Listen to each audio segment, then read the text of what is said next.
We did not fear extinction. We designed it, engineered it, refined it, perfected it, until it became an instrument, one we could wield against any species foolish enough to resist us. Across 1,000 star systems, our empire expanded not through chaos, but through certainty. Every war we fought ended the same way, with silence, with surrender, with the quiet, inevitable understanding that resistance was meaningless. Defeat was not a possibility we studied. It was an error we had eliminated long ago. So when the High Council summoned every commander, every strategist, every observer of consequence to witness the unveiling, we did not arrive with concern. We arrived with pride. From the observation deck of the flagship, I saw it for the first time. The greatest fleet ever assembled. It stretched beyond visual range, a formation so vast it mimicked the structure of a galaxy. Warships of every class, planet crackers, orbital annihilators, gravitational siege engines, hung in perfect alignment. Their hulls reflected starlight in synchronized brilliance, like a constellation forged by intention rather than nature. Each vessel alone could end a civilization. Together, they could end history. Not a weapon, an answer. A statement to the universe that there would be no more challengers, no more rebellions, no more uncertainty. Only us. We did not question it. Why would we? We had never been given reason to. And yet, even then, something felt wrong. Not in the fleet, not in the power we commanded, but in what came next. A designation appeared in the strategic feed, so insignificant most would have ignored it. Species, human, classification, primitive, status, non-threat. A single blue planet orbiting an unremarkable star at the edge of mapped space. Fragmented governments, internal conflict, technological development inconsistent and inefficient. They were not unified. They were not advanced. They were not relevant. One of the junior analysts transmitted across a low-priority channel. No one answered. Because the truth was simple. They were chosen because they did not matter. A demonstration requires an audience, and what better audience than one too weak to resist? The Council did not declare war. They announced a spectacle. Our fleet would enter their system, surround their world, and erase them within a single planetary rotation. The destruction would be recorded, transmitted, archived, a lesson etched into the memory of every civilization that dared observe. This was not conquest. It was theater, and we were its authors. Preparations began immediately. Jump coordinates were calculated with absolute precision. Fleet formations were optimized for maximum visual impact. Even the timing of our arrival was adjusted to ensure their world would be fully illuminated by their star when we appeared. They would see us clearly. They would understand. Or they would cease to exist before they could. Still, the anomaly reports continued. At first, they were dismissed as sensor drift, then as calibration errors, then as the result of human interference, primitive attempts to obscure their own weakness. But the data did not correct itself. Recon probes sent into the outer edges of their system failed to return. Not destroyed, not damaged, gone. No debris, no signal, no trace. Long-range scans produced inconsistent readings, structures appearing and disappearing within moments, energy signatures that fluctuated beyond logical parameters, objects that could not be tracked twice in the same position. It is nothing, the Council assured us, and we believed them, because we always had. But belief is not the same as certainty, and certainty was beginning to fracture. I reviewed the data myself, every fragment, every anomaly, every inconsistency. Patterns began to emerge, subtle but undeniable. Not chaos, control. Something, or someone, was manipulating the information we received, not blocking it, shaping it, as if they wanted us to see, but not understand. That was when the first scout fleet disappeared. 6 vessels, elite crews, equipped with advanced cloaking and autonomous defense systems. They entered the Sol system. They did not exit. No distress signal, no final transmission. Just absence. No one believed it, but no one challenged it either, because to challenge it would mean accepting something far more dangerous, that we did not understand what we were approaching. Still, the council laughed. I remember that clearly. Their voices echoed across the command network, dismissing concern with the same confidence that had carried us through centuries of victory. The fleet mobilized. Engines ignited across thousands of warships, their combined energy output distorting the fabric of space around us. Jump corridors formed, shimmering with controlled instability, each one calibrated to deliver us directly into the heart of the Sol system. This was it, the final demonstration, the moment the universe would remember. I stood at my station, observing the fleet as it aligned for transit. Everything was perfect, every ship in position, every system functioning at peak efficiency. There was no room for error. There never had been. And yet, that thought returned. Small, quiet, insignificant. It did not come from the council. It did not come from command. It came from us, the observers, the analysts, the ones who saw the details others ignored. A whisper across unsecured channels. A question no one wanted to answer. If they are so weak. The jump countdown began. 3, 2, 1. Space fractured. The fleet vanished. And for the first time in our history, we advanced toward an enemy we did not understand. Silence is not absence. We learned that too late. When our fleet emerged from the jump corridors into the Sol system, we expected resistance, not because we believed it would matter, but because resistance is instinct. Every species, no matter how primitive, attempts to survive. They scramble, they signal, they prepare to die. But as our sensors expanded across the system, we found nothing. No defensive formations, no mobilized fleets, no planetary shield grids rising in desperation. Only stillness. The blue planet rotated slowly beneath its star, clouds drifting across its surface in fragile patterns. Continents glowed with scattered light, evidence of civilization, yes, but not of unity, not of readiness. They were not waiting for us. They were continuing, as if we did not exist. Confirm military installations, a command node transmitted. Scanning, came the response. Pause. That was impossible. Even the weakest species constructs centralized defense. It is inefficient, predictable, but it exists. Here, there was no pattern, only fragmentation. We expanded our scans. Surface readings showed activity, vehicles, structures, energy usage, but nothing coordinated. Their communications flooded our receivers in chaotic bursts, thousands of languages, conflicting signals, data streams overlapping without structure. It was disorder, primitive, inefficient, predictable. And yet, the deeper we looked, the less sense it made. Energy spike detected, one of the analysts reported. The reading vanished. Another appeared. Then another. Power signatures erupted across the planet, brief, intense, and gone before they could be tracked. Not random, not natural. Deliberate. Sensor recalibration, command ordered. It is not a malfunction, I transmitted before I could suppress the thought. Silence followed. Not the silence of space, the silence of attention. Explain, the command node demanded. I hesitated, because I did not have certainty, only observation. The signals behave as if they are being observed, I said. They appear only when we detect them. Yes, I agreed. And yet it was happening. Our long-range arrays shifted focus, narrowing their scope, attempting to lock onto a single anomaly. The moment they did, the anomaly ceased to exist. Not faded, not weakened, erased. Interference, command concluded. But primitive systems do not respond in real time. Primitive systems do not anticipate observation.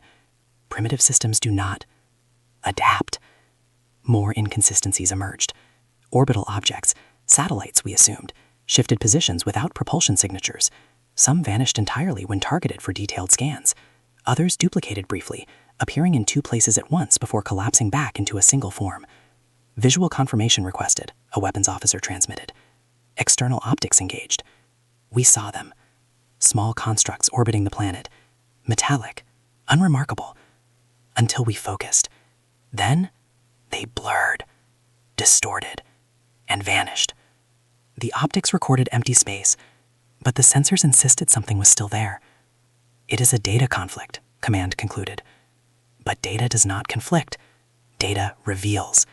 And what it revealed was something we could not define. Across the fleet, unease began to spread. Not openly. Not in official channels, but in the spaces between, in delayed responses, in repeated scans, in the subtle hesitation before executing orders. We were not encountering resistance. We were encountering contradiction, and contradiction is far more dangerous because it cannot be predicted. Proceed with advance, the High Council ordered. Maintain formation. Yes, the demonstration. We had almost forgotten. Our purpose was not to analyze, it was to end. The fleet began its descent toward the inner system, engines burning in perfect synchronization. Thousands of ships moving as one, a display of power so overwhelming it should have shattered morale before a single shot was fired. Still, nothing. No response. No attempt to communicate. No sign that they even understood what approached them. Perhaps they truly are unaware, one commander suggested. No, I said quietly, because something was watching us. I could feel it, not as emotion, but as pattern. Every scan we performed triggered a reaction. Every attempt to observe resulted in distortion. They knew we were here. They simply chose not to respond, and that was worse. Then it happened. A signal. Clear. Stable. Impossible. It cut through every frequency simultaneously. Military, civilian, encrypted, obsolete. It did not override our systems. It appeared within them, as if it had always been there. All channels receiving, a communications officer reported, their tone no longer controlled. Automatic? That was not possible. Their language had never been processed. No database contained its structure. And yet, we understood it. Perfectly. The message was not long. It did not need to be. The voice was human. Not elevated, not distorted, not enhanced. Calm, steady, watching. That was all. No threat, no demand, no plea for survival. Just instruction. Across the fleet, something shifted. It was subtle, almost imperceptible, but I felt it. For the first time since our empire began its expansion, we hesitated. Continue advance, the High Council ordered immediately. But the order came too quickly, too sharply, as if they too had felt it, that fracture in certainty. Ships maintained formation, engines continued their burn, but the precision, the perfection, was gone. Micro delays appeared in synchronization. Positioning adjustments lagged by fractions of a second. Communication acknowledgments came just slightly slower than before. We were still moving forward, but not as one. Not anymore. What is this? A junior analyst whispered across a private channel. What is this?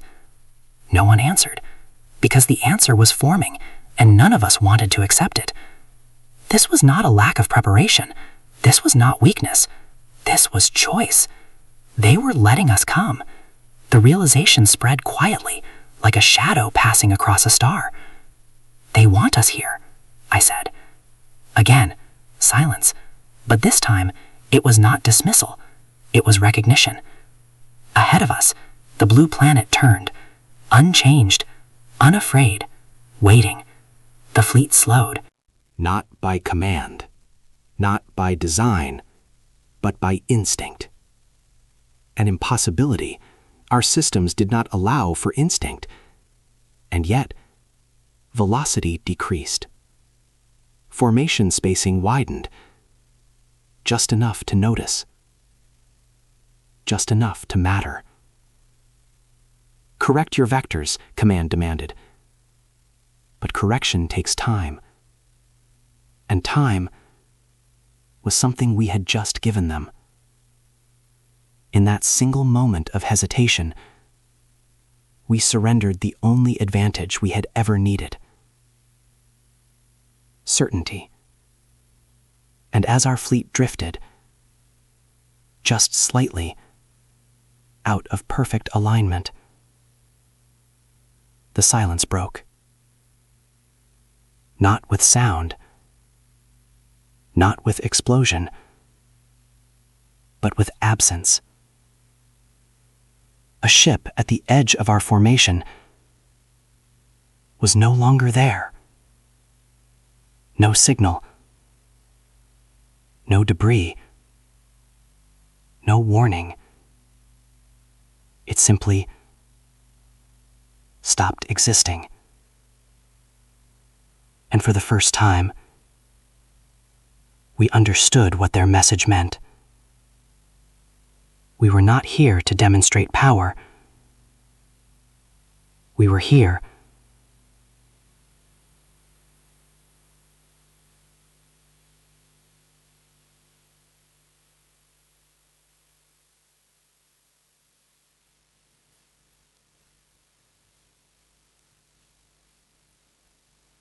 Defensive systems activated at random intervals, firing into empty space, attempting to strike an enemy that did not occupy it. Command roared. But the firing continued. Because silence had become unbearable. Because doing nothing felt like surrender. Then, we saw it. At first, it appeared as distortion, a ripple, localized space curvature fluctuating just beyond the threshold of detection, not large enough to register as a weapon, not stable enough to track. But it moved. Not through space, across it. A distortion passed through a frigate at the outer edge of the formation. For a fraction of a moment, the ship existed in two states, present and not. Then the distortion collapsed, and the ship was gone. There, I transmitted instinctively. There is nothing to mark, came the reply. Because there wasn't. The distortion left no imprint, no coordinates, no trace. It was not traveling, it was occurring. And that was when understanding began to form. Not fully, not clearly, but enough. They are not attacking us, I said. No one responded. Because even as I said it, more ships vanished. That drew attention. Command demanded. Which, for us, was the closest thing to terror. We had built our empire on knowledge, on the ability to observe, measure, and dominate through understanding. Now, we were blind.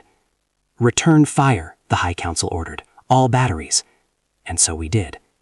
The fleet unleashed everything. Plasma cascades ignited the void, streaking toward calculated coordinates. Antimatter projectiles detonated in controlled bursts, collapsing space in violent reactions. Gravitational lances twisted the fabric of reality, attempting to anchor whatever force operated beyond our perception. The void burned.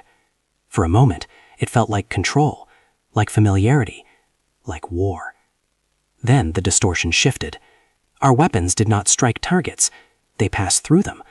Or rather, the targets ceased to exist before impact. Trajectory solutions updated in real time, but the corrections lagged behind something that did not follow time as we understood it. Every command came too late. Every adjustment became obsolete before it was executed. They are adapting, an analyst whispered. No, I said, because adaptation implies reaction. This was faster than reaction. Our attacks provided data. Every volley revealed our capabilities, our energy outputs, our targeting algorithms, our predictive models, and they absorbed it, instantly. A plasma strike that should have annihilated a localized distortion instead passed through empty space, as if the distortion had anticipated the strike and moved before it was fired. But it had not moved. It had ceased to be there. Our weapons were not being countered. They were being rendered irrelevant. Ship after ship vanished, not in clusters, not in patterns we could predict. Individually, randomly, deliberately. Each loss precise, each removal clean. They are selecting targets, I realized. I analyzed the pattern, if it could be called that. Not the largest ships, not the smallest, not command vessels, not support units. There was no strategic priority, only sampling. A horrifying thought emerged. Silence. Because the implication was undeniable. We were not being defeated. We were being evaluated. A commander shouted, overriding protocol, disperse. For the first time in recorded history, a direct order was ignored because it did not come from the council, and the council hesitated. That hesitation cost us. A cluster of 3 ships vanished simultaneously, their proximity making them easier to observe, easier to compare. Yes, I whispered. Command snapped. But it was too late. Understanding, once formed, cannot be erased. They are learning how we exist, I continued, my voice no longer under control. How our ships occupy space, how our systems interact. But the evidence was undeniable. Every engagement refined their approach.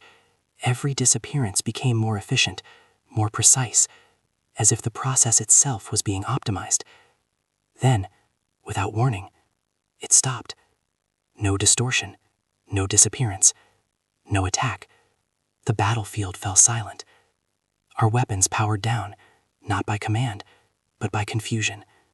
Targeting systems searched for threats that no longer presented themselves. Sensors scanned desperately, finding only the cold emptiness of space. The remaining fleet drifted, damaged, disorganized, but alive. Status report, the High Council demanded.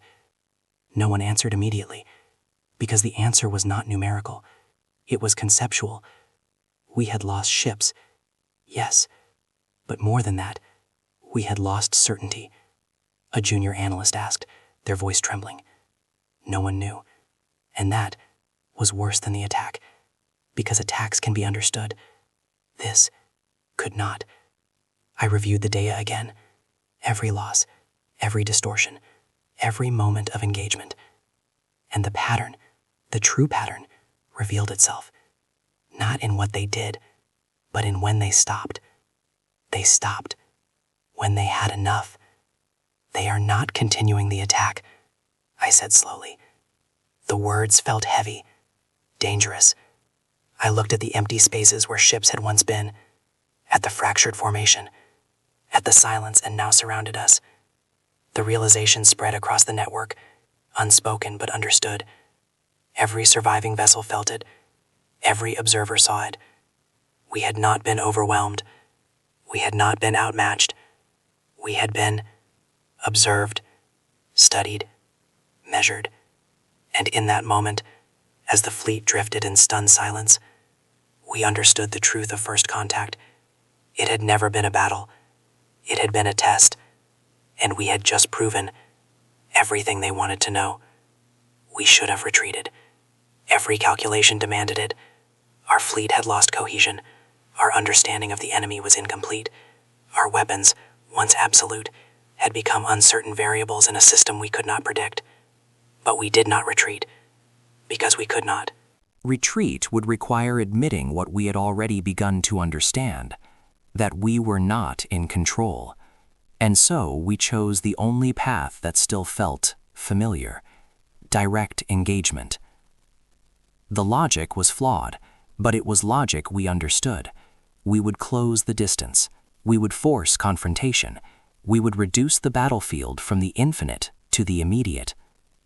Boarding craft were deployed, thousands of them, armored, shielded, designed for surgical insertion into hostile vessels.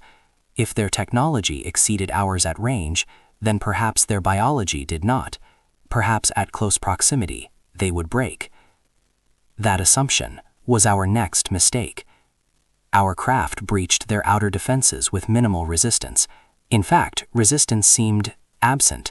No immediate counterfire, no interception grids, no defensive barriers strong enough to repel entry.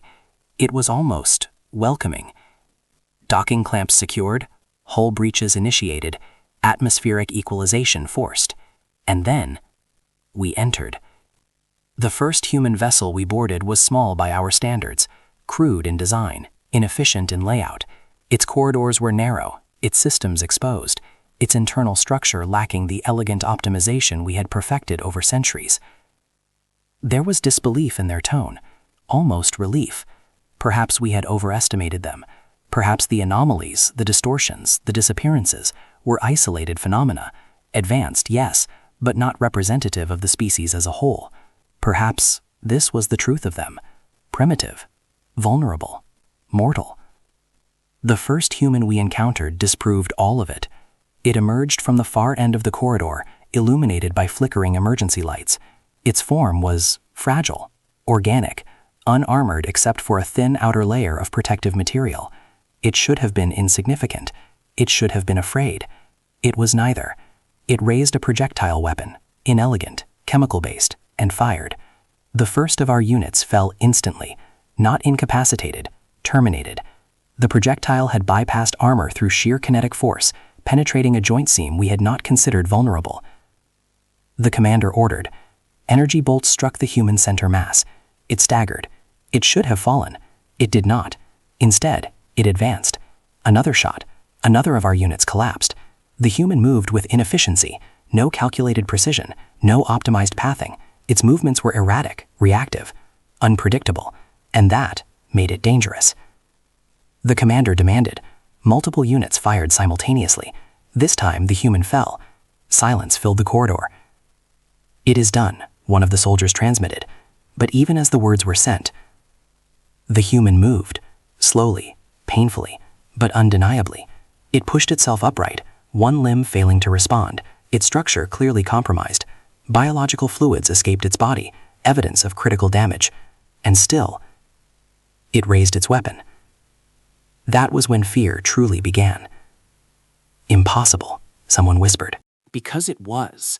Our species had evolved beyond this. Pain was inefficient. Injury was terminal. Combat units were designed to disengage when structural integrity dropped below operational thresholds. This creature ignored all thresholds. It fired again and again, until finally overwhelming force brought it down. This time, it did not rise. But the damage was done, not to our units, to our understanding. "They do not follow survival logic," I transmitted. "No," another replied, their voice strained. The deeper we advanced into their vessel, the worse it became. Humans did not defend in formation. They defended in moments. Each corridor became its own battlefield, each room its own conflict. They did not rely on centralized command. Their communications, constant, overlapping, chaotic, allowed them to adapt instantly to any change. Multiple hostiles approaching from... The transmission cut as an explosion tore through the corridor. One of the humans had detonated a device at close range. Our units were destroyed instantly. So was the human. "Why?" a commander demanded. The answer came seconds later, as our sensors detected reinforced bulkheads sealing behind the blast. "They were not trying to survive," I said. That was the difference. We fought to win. They fought to deny. Another engagement. Another corridor. This time, a single human held the line. 20 of our elite units advanced, their weapons calibrated, their movements synchronized. The outcome should have been immediate. It was not. The human used the environment. Cover that should not have mattered, mattered. Angles they had not calculated were exploited. It moved constantly, never remaining in one position long enough to be targeted effectively. It was not stronger, not faster, not more durable, but it was adaptive. One by one, our units fell, not through superior firepower, through unpredictability, through improvisation, through something we had eliminated from our own design long ago: emotion. We detected it in their voices: fear, urgency, determination, not weaknesses, motivators. "Kill them," the commander finally ordered. But the order came too late. The human charged, not strategically, not efficiently, but with absolute intent. The corridor filled with light. And then, silence. When our reinforcements arrived, there was nothing left, not even the human. Just destruction, just denial, just resistance. Across multiple vessels, the same reports emerged. Humans continuing to fight after sustaining fatal damage. Humans sacrificing themselves to halt advances. Humans communicating constantly, adapting faster than our systems could predict. They were not unified. Their tactics varied wildly. Their responses differed from one engagement to the next. And yet, there was purpose, a single unifying principle that guided every action. Protect, not territory, not assets, each other. Their species was divided, this we had confirmed. Different languages, different structures, different internal conflicts. And yet, when faced with us, they aligned. Not through command, through instinct. They are not acting as a military, I said. No, came the reply. That should have made them weaker. It made them impossible to predict. Every engagement became a variable. Every victory cost more than it gained. Every advance triggered resistance we could not anticipate. And still, they pushed back. Not outward, not toward us, but inward, protecting key areas, securing positions, holding lines that held no obvious strategic value, until we realized what they contained. Not weapons, not command centers, life, civilians, non-combatants. They were not trying to defeat us. They were trying to survive us. And that was something we had never faced before. We had conquered empires, destroyed fleets, erased civilizations, but we had never encountered a species that fought like this. Not for dominance, not for victory, but for existence itself. That is why they do not break, I realized. The realization spread across every surviving unit, every observer, every mind still capable of processing the truth. We were not fighting a strategy. We were not fighting a system. We were not even fighting a unified force. We were fighting something far more dangerous, a species that refused to die. And in that realization, for the first time since our fleet arrived, we understood something even more terrifying than their technology. If they would not stop, then neither would we. The phrase did not belong in warfare. It did not belong in strategy, or command structure, or even in translation. And yet, it appeared, clear, repeated, impossible to misinterpret. At first, we believed it to be an error, a misalignment in linguistic conversion, a flaw in our translation systems, attempting to interpret human communication patterns. The term surfaced across multiple intercepted channels, short bursts of speech, embedded within overlapping signals. We isolated it, reanalyzed it, cross-referenced it against every known human language. The result did not change. Clarify meaning, the High Council demanded. No one answered immediately, because the meaning was simple. Too simple. Silence followed, because that interpretation carried implications no one wished to accept. They are training, another voice said. No, I corrected, because the data did not support that conclusion. Training implies preparation. This was not preparation. This was execution. And we were the test. The shift in human behavior was immediate, not gradual, not reactive, deliberate. Their counteroffensive did not begin with a surge of force. It began with absence. A supply wing, positioned at the rear of our formation, protected by layered defense grids, ceased to respond. No attack was recorded. No energy signatures detected. When we redirected sensors to confirm status, the wing was gone. Not destroyed. Not scattered. Removed. as if it had been selected and taken. Command ordered. But the order came too late. Because reinforcement requires a location, and the location no longer existed. Moments later, a command vessel, one of the central coordination nodes of our fleet, lost communication. Then another, then 3 more. Each loss precise, each removal surgical. "They are targeting leadership," a strategist reported. "No," I said, because the pattern was broader, more complex. Command ships, supply lines, communication relays, navigation anchors. Not randomly, not sequentially, but in a pattern that destabilized the entire system. They were not destroying us, they were dismantling us, and they were doing it without direct confrontation. "Lock formation, maximize sensor coverage," the High Council commanded. We obeyed. But obedience had become ineffective. Our sensors expanded, overlapping fields of detection to eliminate blind zones. Defensive grids intensified, creating layers of protection designed to repel any known form of attack. It did not matter, because the attacks did not approach. They occurred. A battleship in the forward line shuddered, its systems flickering for a fraction of a moment. Then it went dark. Not destroyed. Disabled. Every system offline simultaneously, as if a single command had been issued from within. "Restore it," its crew transmitted. But there was nothing to restore. The ship was intact. Its systems simply no longer responded. "They are inside our networks," someone whispered. "No," I said again.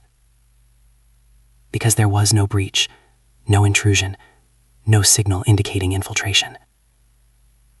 That was worse, far worse.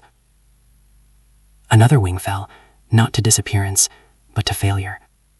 Engines ceased, weapons locked, navigation collapsed, ships drifted, inert, as if abandoned by the very principles that sustained them. They are rewriting outcomes, I realized. Every engagement we had initiated, every system we had deployed, every tactic we had executed, had given them data, and now they were using it perfectly. Randomized patterns, command ordered desperately. Consistency was our strength, and they had already learned it. Every new formation was calculated, every adjustment anticipated. We moved. They responded before the movement completed. We fired. They adapted before the shot arrived. We changed. They were already there. "They are ahead of us," an analyst said, their voice barely stable. "No," I replied. Because that implied linear progression, time, sequence. And then the transmission came. Direct. Unfiltered. Not intercepted. Delivered. To the flagship. To us. Every system registered it simultaneously, bypassing encryption, overriding priority hierarchies without disrupting them. As if it had always been permitted. The voice was human, calm, measured. Observing. No distortion, no aggression, just acknowledgement. A pause. Not for effect, for evaluation. "You are our test."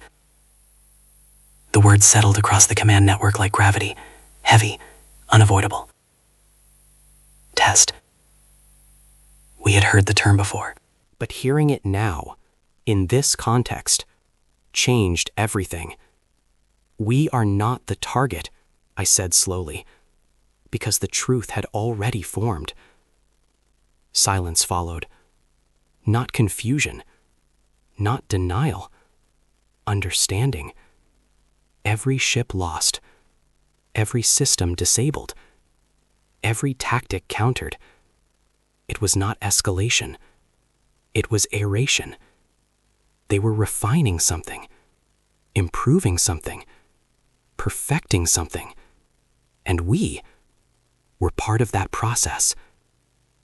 "They are disappointed," one of the observers whispered. At first, I rejected it. Emotion has no place in analysis.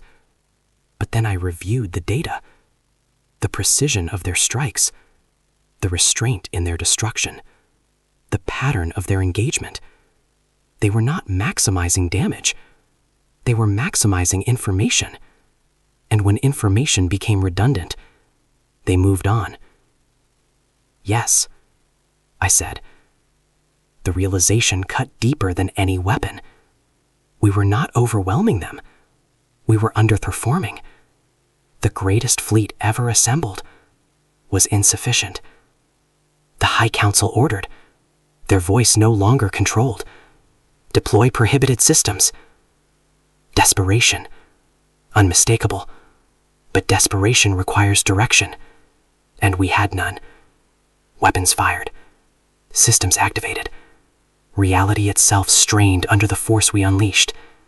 And still, they adapted.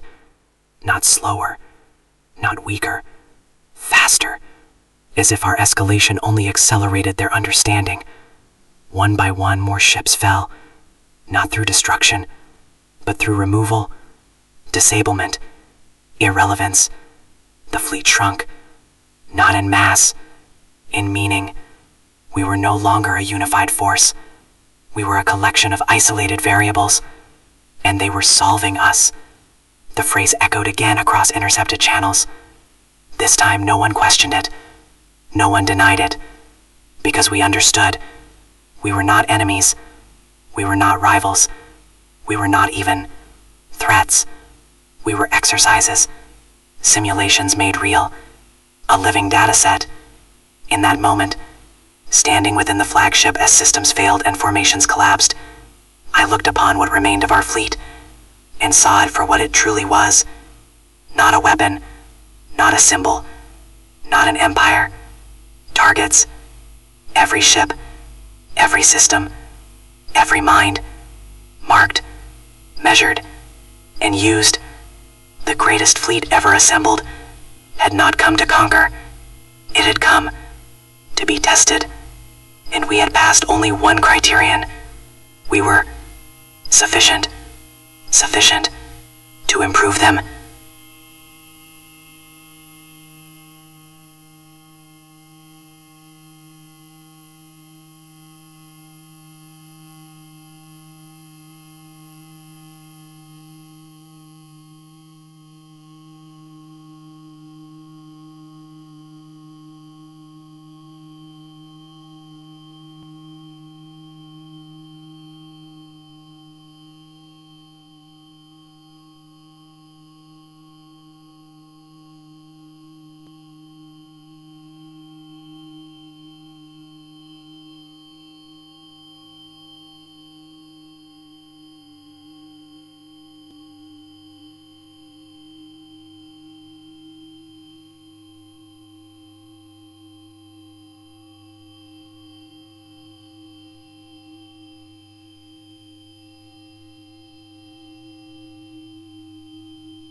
Some acknowledged it.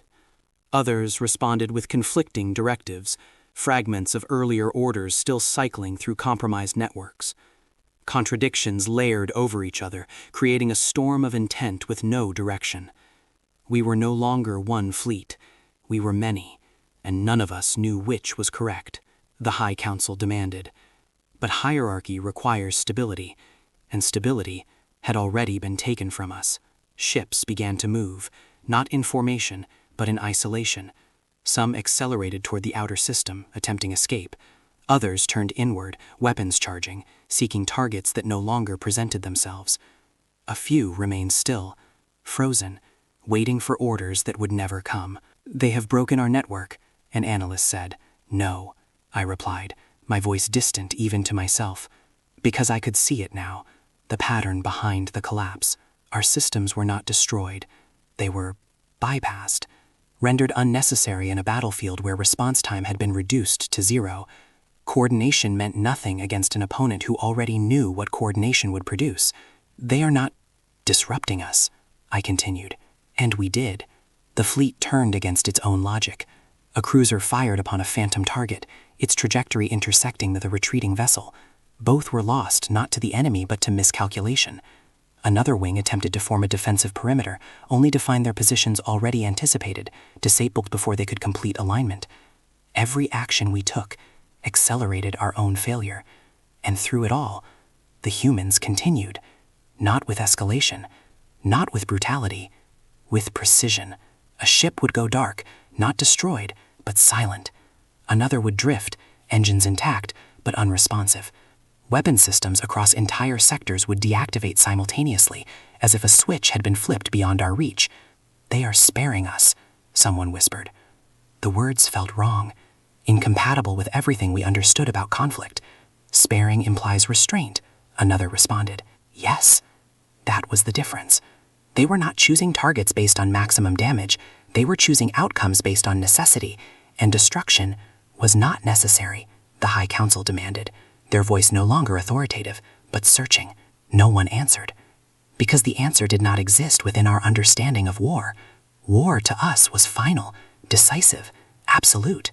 You eliminate the threat, you erase the possibility of resistance, you ensure it cannot rise again. That was efficiency. That was logic. That was survival. But the humans did not follow that logic. They dismantled. They disabled. They neutralized. But they did not end. "Flagship systems failing," a systems officer reported, their tones stripped of all composure. I turned my attention inward, toward the core of our command vessel. Shields, inactive. Weapons, unresponsive. Navigation, drifting. We were intact, undamaged, and yet powerless. But how did they do that? The council demanded. There was no answer, because there was no attack to analyze, no impact to measure, only the result. We had been removed from the equation.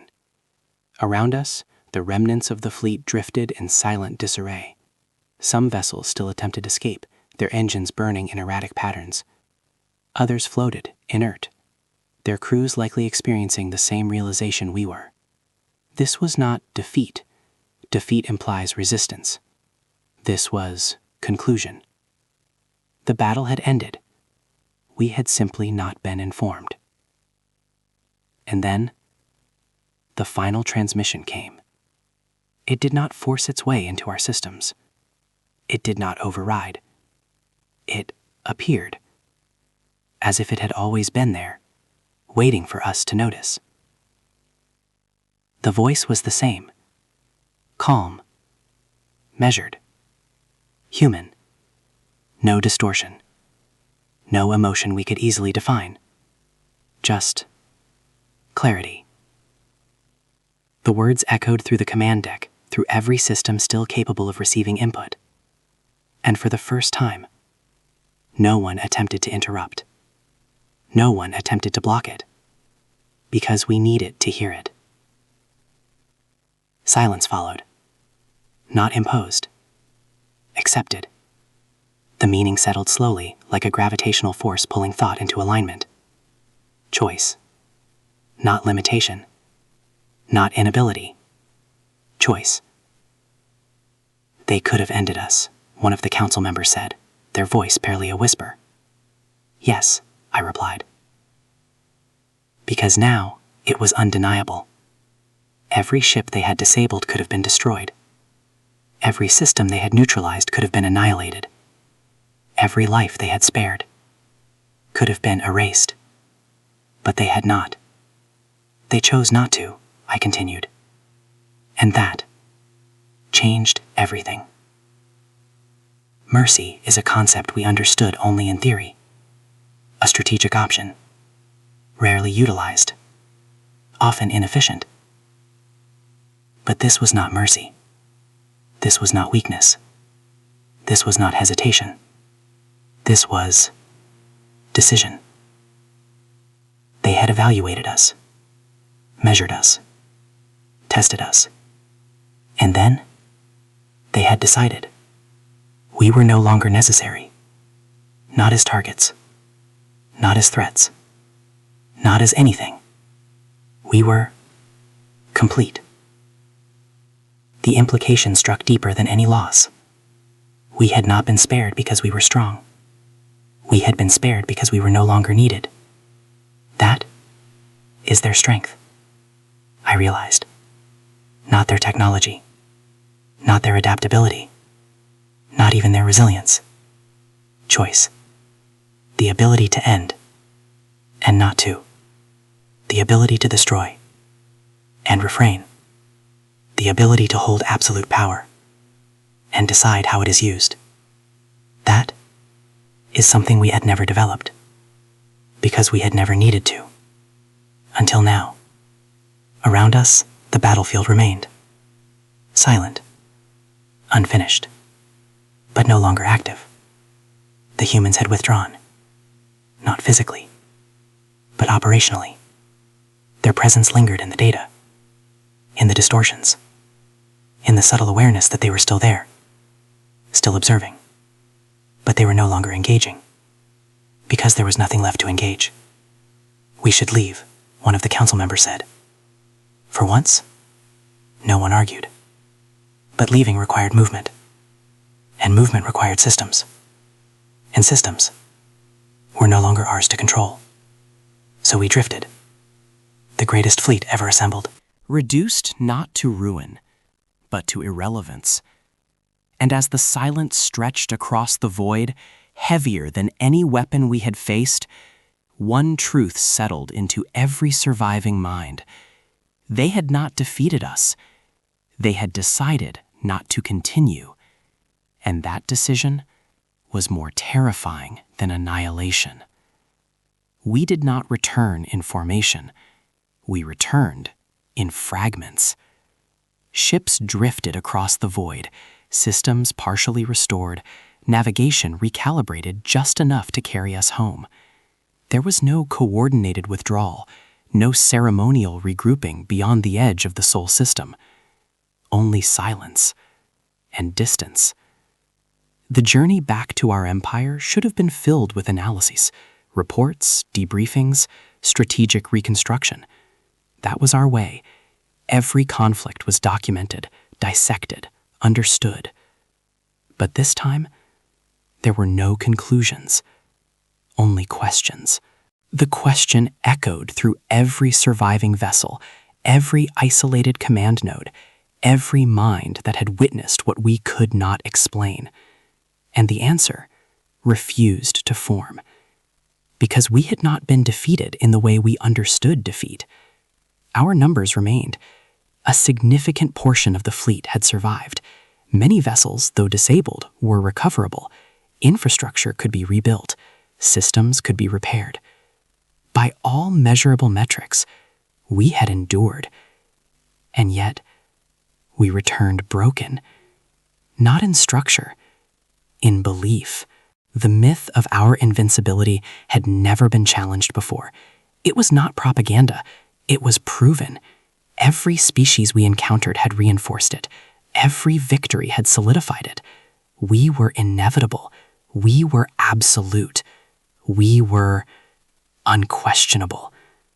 Until we met them. A single planet, a divided civilization, a species that by every measurable standard should have fallen within moments of our arrival. But they did not fall. They did not flee. They did not even respond in ways we could predict. They should not have been capable, one of the High Council members stated during the first post-engagement assembly. No one disagreed, because capability, as we defined it, did not account for what we had faced. Our historians attempted to record the event. They compiled data, reconstructed timelines, analyzed every fragment of sensor output that remained intact.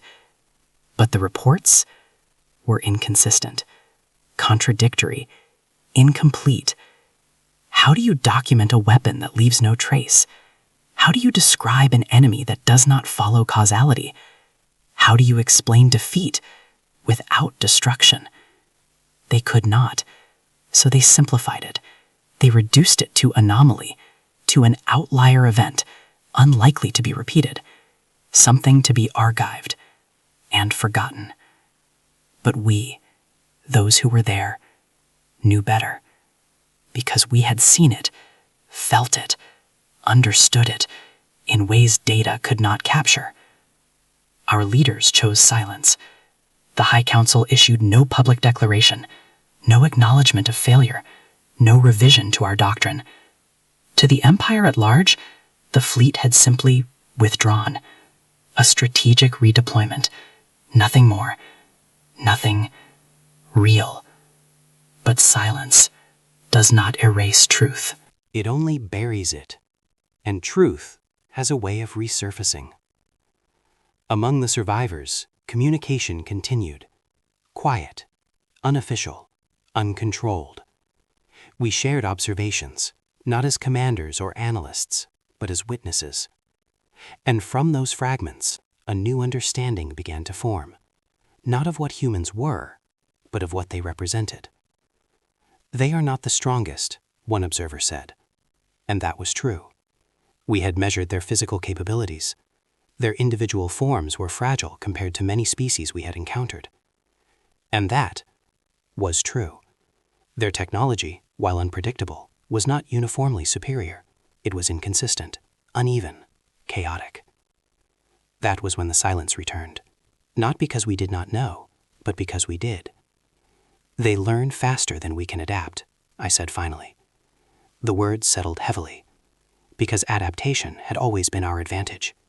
We evolved our strategies, refined our technologies, improved our systems over time. But time was the key. We required it.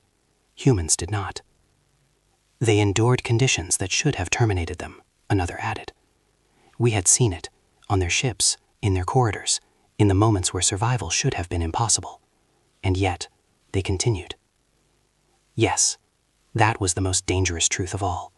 We fought to win. They fought because they refused to lose.